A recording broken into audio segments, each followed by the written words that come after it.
오후 2시쯤 회사에서 나왔다. 미리 가 있겠다는 핑계로 사실은 날씨가 좋아서 외근을 일찍 나왔다. 거래처와의 약속 장소로 가기 위해 정류장에서 버스를 기다리고 있었고, 기다리는 동안 어느덧 정류장에는 많은 사람들이 앉게 되었다.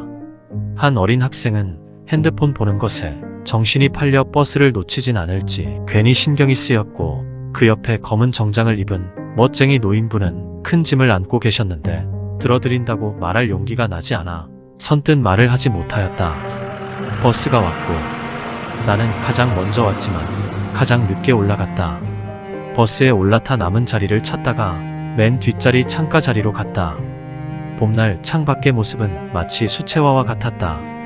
벚꽃이 가득할 때 늘 놀러가지 못했던 나인데 이렇게 벚꽃이 만개한 풍경은 정말이지 오래간만에 보았다. 에어팟을 끼고 음악을 들으면서 이 외근길을 좀 더 즐겨보려고 했다. 눈을 감고 분위기에 취하려고 했고, 밥을 먹은 지 얼마 안 돼서인지 금세 잠이 들었다. 꿈에서는 외근 생각을 버리지 못한 탓인지 순조롭게 미팅을 마치는 꿈을 꾸었다. 잠에서 깨니 웬 논밭이 보이는 시골 풍경이었다. 황급히 배를 누르고 서둘러 내렸다. 믿어지지 않는 주변 풍경을 보면서 잠시 넋을 잃었다. 그 옆에 소리가 나 쳐다보니 아까 큰 짐을 들고 있었던 할아버지가 지나가고 있었다. 아까는 짐을 들어주지 못했지만 이번에는 용기를 내 짐을 들어드리겠다고 했다. 한사코 거절하셨지만 이번에는 꼭 들어드리고 싶어서 짐을 냅다 뺏어서 걸어가니 마지못해 허락해 주셨다. 거래처에는 양해를 구하고 내일 다시 가겠다고 연락을 했다. 할아버지를 따라가면서 옆으로는 멋진 자연 풍경이 펼쳐졌다.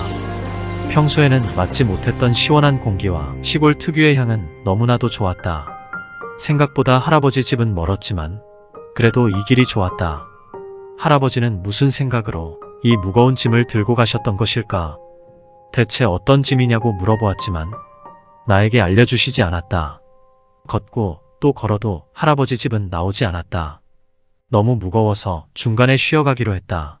무거운 나머지 짐을 쿵 하고 내려놓았는데 할아버지는 나에게 버럭 화를 내셨다.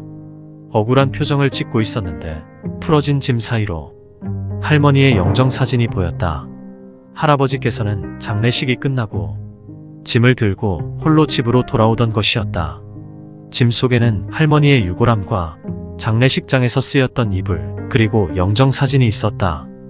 90도로 고개를 숙여 할아버지께 몇 번을 사과드린 후에 다시 출발하게 되었다.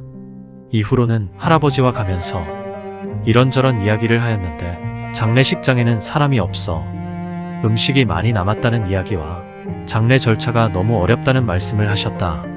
자녀는 혹시 있으시냐는 나의 질문에 한동안 말이 없으셨던 할아버지는 하나뿐인 자식놈이 학창시절 공부를 꽤나 잘했다고 한참 자랑을 하셨다.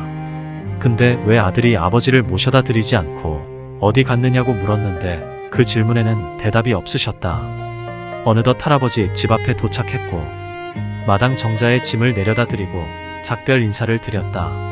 정말 고맙다며 나에게 돈을 주시려고 했지만 한사코 거절하고 도망치듯 집에서 나왔다. 멀리서 손을 들며 인사했더니 할아버지께서 정말 고맙다면서 소리쳐 말씀해 주셨다. 왠지 모르게 신경이 쓰여 다시 돌아와 방까지 잘 들어가셨는지 걱정돼서 대문에서 힐끔 쳐다보았는데 할아버지는 마당에서 할머니 영정사진을 보면서 무릎을 꿇은 채로 울고 계셨다. 미동도 없으신 채 계속 가만히 계셨다. 그 모습을 보는 순간 나도 눈에서 눈물이 났고 혹시나 소리를 낼까 싶어 조심히 아주 조용히 빠져나왔다.